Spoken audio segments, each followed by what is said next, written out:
Krishnanagar double murder case सुलझा, police के हाथ लगी बड़ी सफलता। सीसीटीवी फुटेज और सर्विलांस की मदद से धरे गए दोनों अपराधी।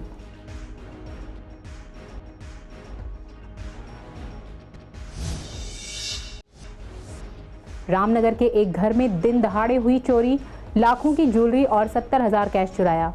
पीड़ित का आरोप, 4 दिन बाद भी कोई कार्रवाई नहीं।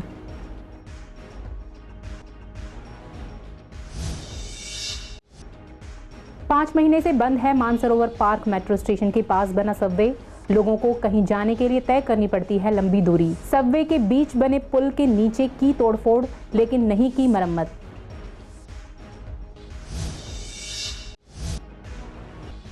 गांधीनगर की बदहाल गली, गंदगी से परेशान लोग। नालियों की सफाई के बाद नहीं उठाई जाती गंदगी। लोगों ने कहा, इस गली की हालत देख लोग यहां रिश्ते नहीं करते। सांसद और विधायक की आपसी लड़ाई में पिस रही जनता। दिल्ली सरकार जल्द करेगी टीचर्स के खाली पड़े पदों पर भर्ती। गेस्ट टीचर्स में जगी उम्मीद, नई भर्ती के दौरान उन्हें किया जाएगा पक्का।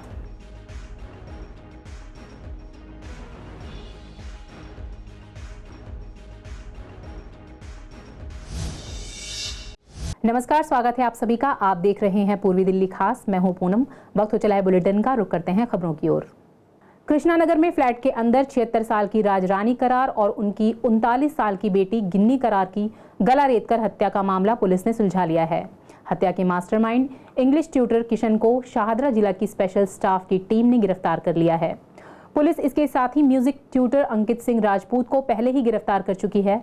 पुलिस के मुताबिक महिलाओं की हत्या की वजह संपत्ति विवाद नहीं थी, बल्कि उनकी हत्या सोची समझी साजिश के तहत 25 मई की रात लूटपाट के दौरान की गई।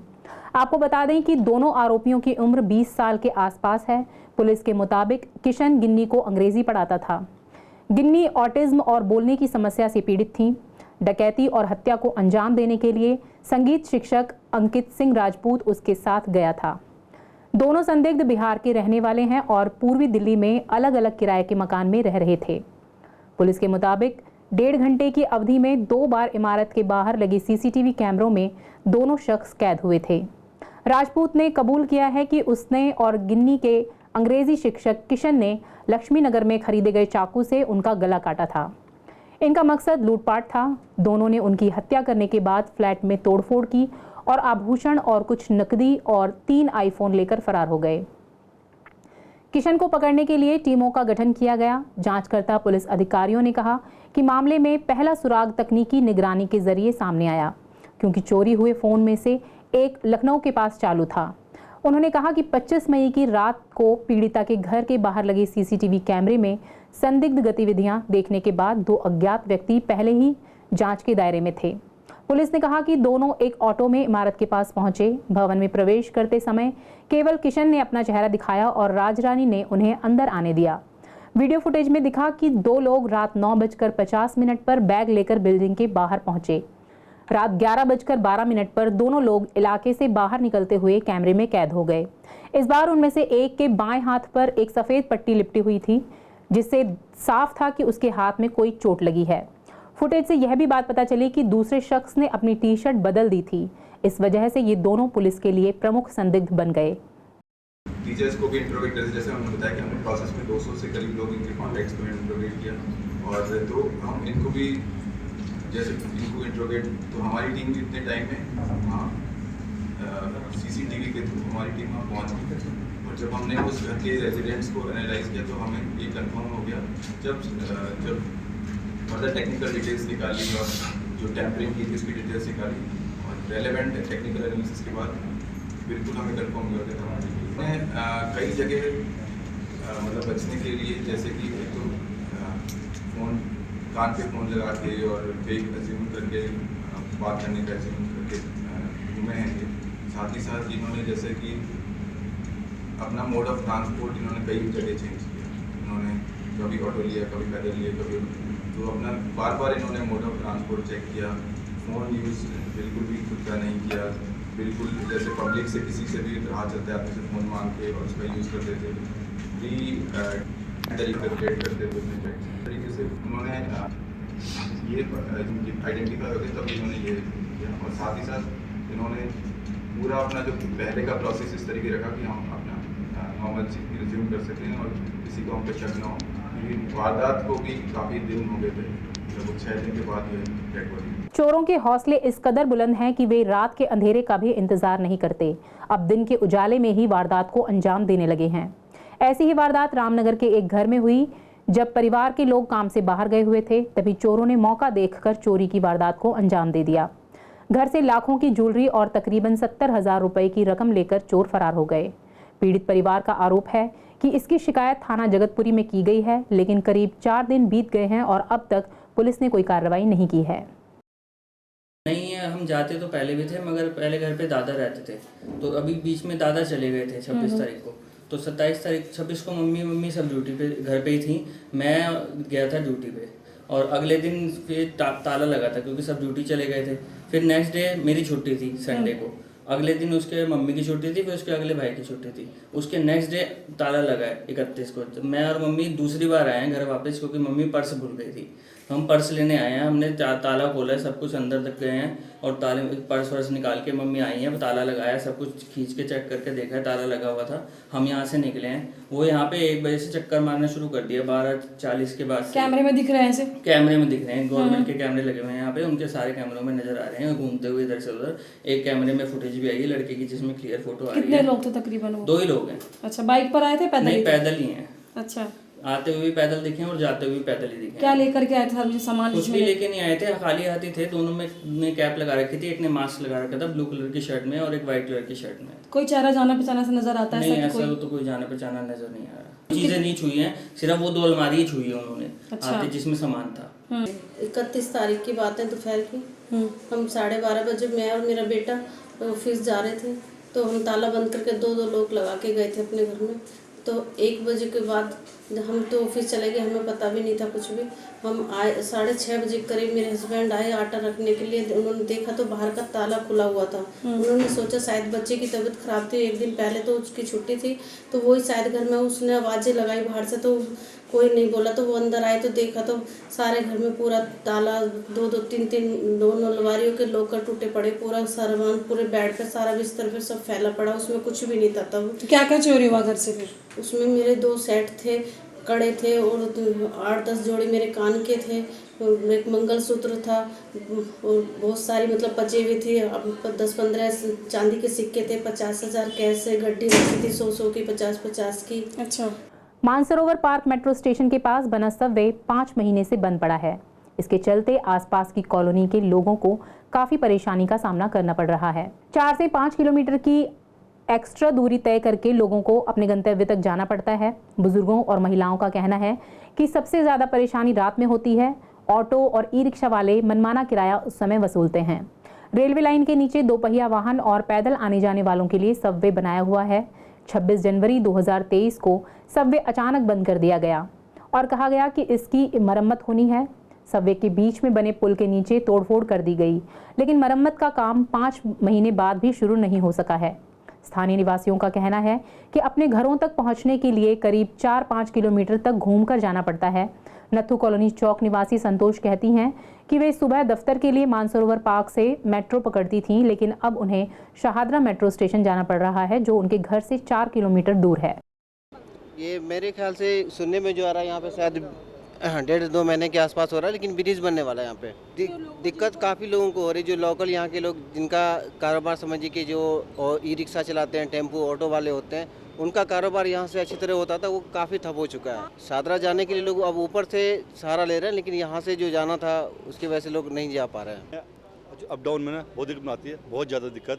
जैसे पटरी, यहाँ पे पटरी को पार करके जाना पड़ता है, दिक्कत भी आती है। फिर पुल के ऊपर से घूम के पूरा गैप मैडम बहुत ज़्यादा बढ़ गया, बहुत ज़्यादा। पुल के ऊपर से जाना फिर आना वापस, तो फिर डाउन होना, काफ़ी समय भी है, पेट्रोल भी बर्बाद है। सीधा शाहदरा है, और ये मानसो पार्क हमारा घर पड़ता है। मानसो पार्क के पास में ही है ये घर हमारा, पर घर के लिए हमें कम से कम 1 किलोमीटर दूर जाना पड़ता है। ये शाहदरे के लिए जाता है। ये बहुत सोलो काम चल रहा है, और लोग के आने जाने में कम से कम 20-25 मिनट के एक्स्ट्रा टाइम लगता है। यहाँ से पुल के ऊपर जाते हैं, पुल के ऊपर से फिर नीचे ढूलते हैं, फिर आते समय में फिर नीचे ढूलना पड़ता है, फिर घूम के आना पड़ता है। मेंटल वाला लाल बत्ती से।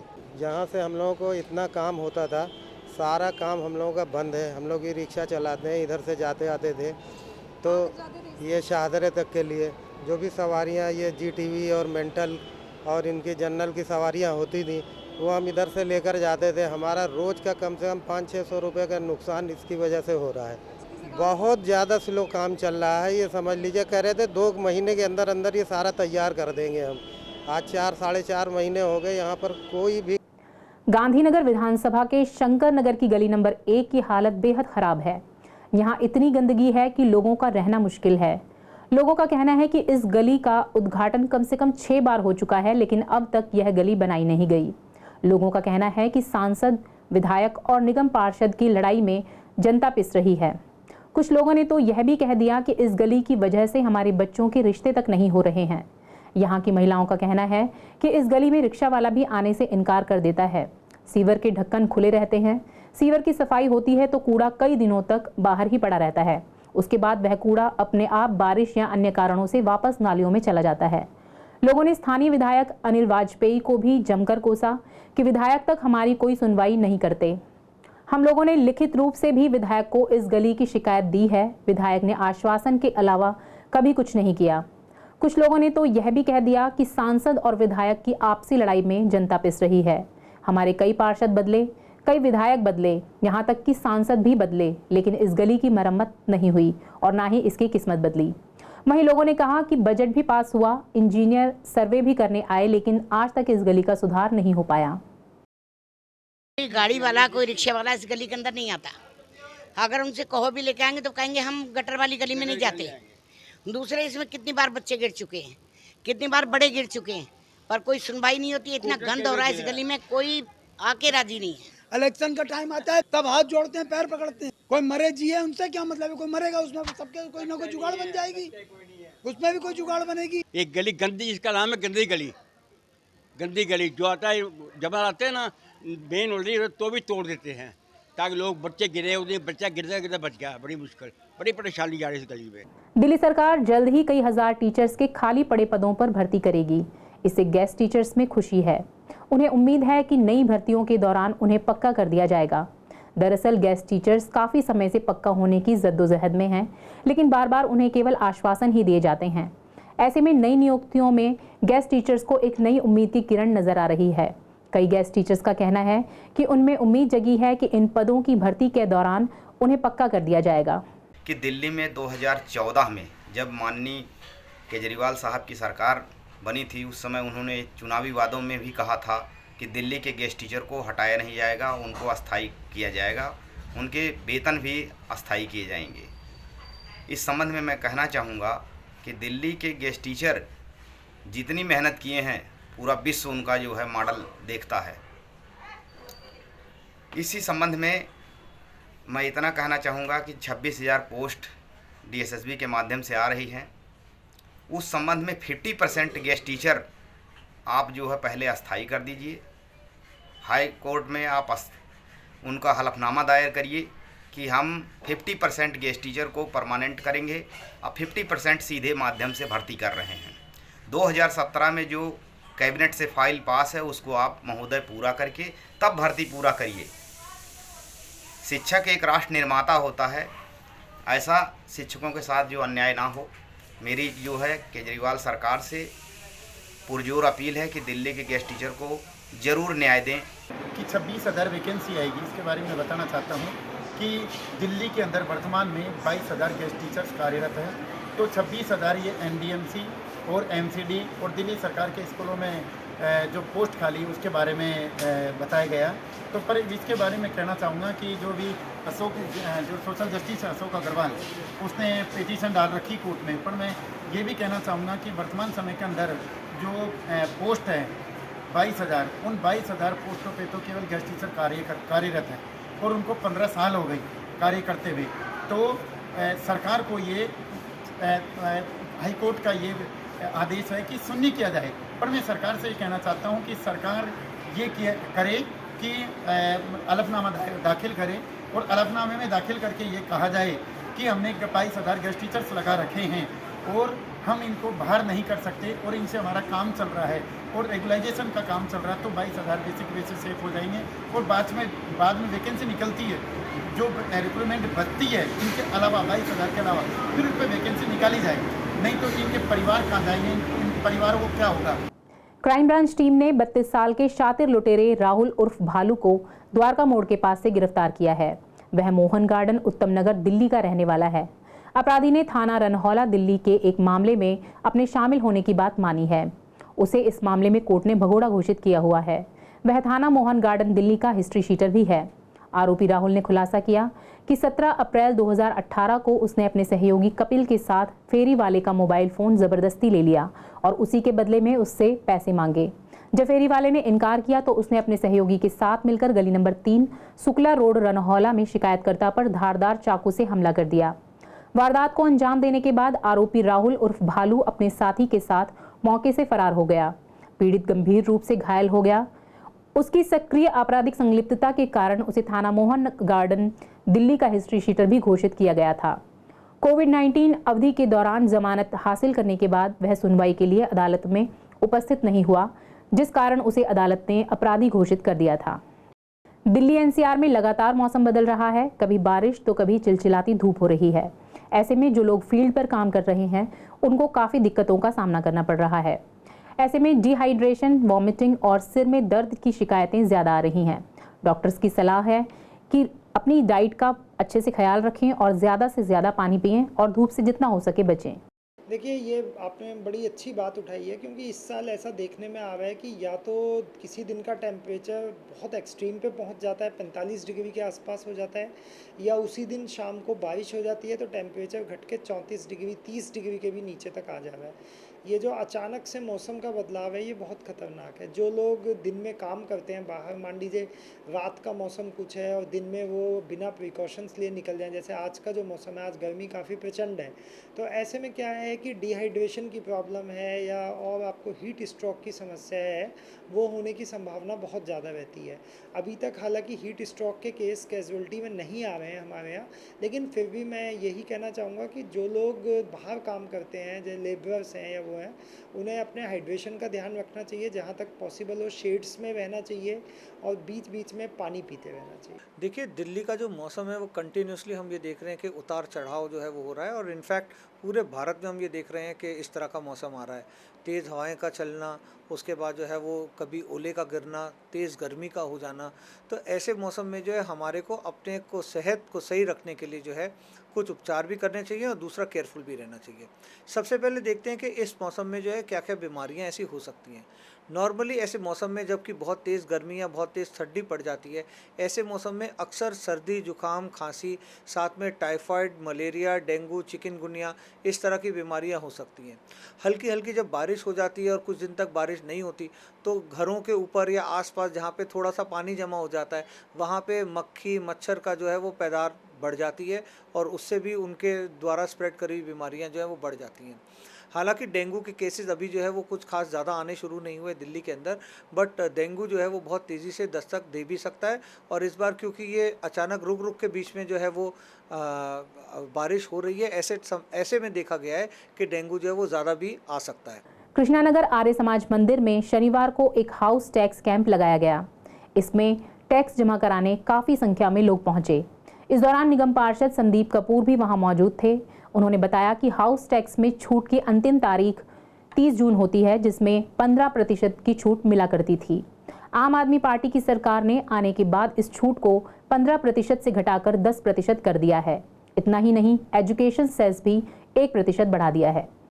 मेरा सभी नागरिकों से निवेदन है दिल्ली के कि आप जो अपना हाउस टैक्स है पहले जो फाइनेंशियल ईयर के 3 महीने जो अप्रैल, मई, जून होता है इसी में भर दें, क्योंकि जून जो 30 है वो लास्ट डेट है रिबेट की। पहले जो लेकिन क्या है कि आम आदमी पार्टी ने आते ही बहुत सारी चीज़ें हाउस टैक्स में इंक्रीज़ कर दी हैं, तो मैं एक तो चाहता हूँ कि आप वो चीज़ें सभी समझ लें। पहला तो जो रिबेट है वो 30 जून तक है। उसमें जो पहले 15% आपको रिबेट मिलती थी वो अब 10% कर दी गई है, 5% आपको माइनस है। उसके अलावा 1% एजुकेशन सेस वो बढ़ा दिया गया है। जो मकान बिल्डिंग्स 2010 के बाद बनी है उनका जो यूज फैक्टर 1 था वो 1.2 हो गया, मतलब 20% रेट उनमें बढ़ गया है। इसके अलावा जो ई कैटेगरी, जैसे कृष्णानगर अभी है, ये ई कैटेगरी है, तो ई कैटेगरी में जो पहले छोटे व्यवसायिक जो दुकानें थी, जो छोटी दुकानें थी, अब उनमें भी जो हाउस टैक्स है वो 15% की बजाय 20% हो गया, तो वहाँ भी आपका हाउस टैक्स बढ़ गया। पूर्वी दिल्ली की गांधीनगर थाना पुलिस की क्रैक टीम बीट स्टाफ ने 14 जुआरियों को पकड़ा और उनसे 55 जुए की चिट, लेखन सामग्री और 6,730 रुपए की हिस्सेदारी की रकम बरामद की। आपको बता दें कि 29 मई 2023 को एएसआई अनिल कुमार और HC Ravi crack team staff Sumit के साथ गश्त पर थे। सूचना मिली कि रात करीब 9 बजे कुछ लोग मकान नंबर 9/5336 दूसरी मंजिल गली नंबर 7 ओल्ड सीलमपुर गांधीनगर दिल्ली में जुआ सट्टा गतिविधियों में लिप्त है। पुलिस ने घर पर छापेमारी की और जुआ गतिविधियों में लिप्त 14 लोगों को गिरफ्तार किया। गांधीनगर थाने में मामला दर्ज कर पुलिस ने जांच शुरू की। फिलहाल इस बुलेटिन में इतना ही। आगे खबरों के लिए बने रहिए सीसीएन के साथ। नमस्कार।